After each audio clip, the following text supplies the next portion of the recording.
Moja klientka mala spoločníčku. Na začiatku to vyzeralo ako obyčajný podnikateľský sen. 2 ženy, 1 firma, veľké plány. Založili si spolu spoločnosť s ručením obmedzeným.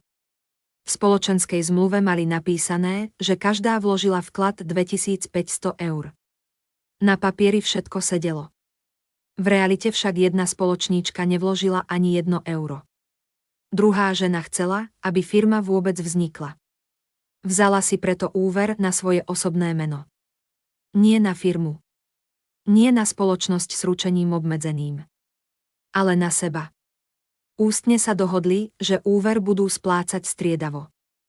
1 mesiac jedna, druhý mesiac druhá. Lenže čas ukázal pravdu. Úver splácala stále tá istá osoba. Keď sa snažili situáciu nejako právne ošetriť, obrátili sa na právničku. Tá im poradila niečo, čo vtedy znelo jednoducho a pohodlne. Nič nepíšte. Nerobte žiadnu dohodu. Nech to nie je nikde na papieri.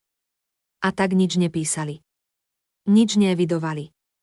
Verili, že sa to nejako vyrieši. Firma fungovala. Zarábala, ale len sama na seba. Nie pre spoločníčky. Nie pre ľudí, ktorí do nej vkladali energiu, čas a peniaze.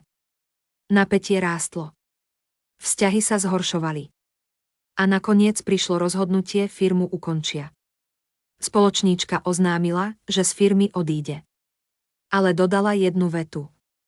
Chcem vyplatiť svoj vklad 2500 eur. Problém bol v tom, že tento vklad nikdy nevložila. Neexistoval žiadny doklad. Žiadny prevod. Žiadne potvrdenie. A účtovníctvo. To sa malo robiť prvýkrát až teraz. Dovtedy nebolo zaúčtované nič. Moja klientka bola unavená. Vystresovaná. Chcela mať pokoj. A tak urobila rozhodnutie, ktoré robí veľa ľudí. Rozhodnutie zo strachu. Ruka ukazujúca doprava vyplatila spoločníčke 2500 eur zo svojich vlastných peňazí. Nie preto, že by musela. Nie preto, že by mala povinnosť. Ale preto, že chcela, aby to celé skončilo. Spoločníčka peniaze prijala. Podpísala prevod obchodného podielu. A odišla. Navonok bol pokoj. Ale v skutočnosti tým vznikol nový problém. Pretože podľa zákona. Spoločník, ktorý nevložil vklad. Nemá nárok na jeho vyplatenie. Úver, ktorý bol na osobné meno. Nemal s firmou nič spoločné. A ústna dohoda, ktorá neexistuje na papieri. Neexistuje ani pred zákonom. Tento príbeh nie je o zlej spoločníčke. Je o dôvere bez dôkazov. O radách, ktoré znejú jednoducho, ale môžu zničiť človeka. A o tom, že niekedy si treba dávať pozor.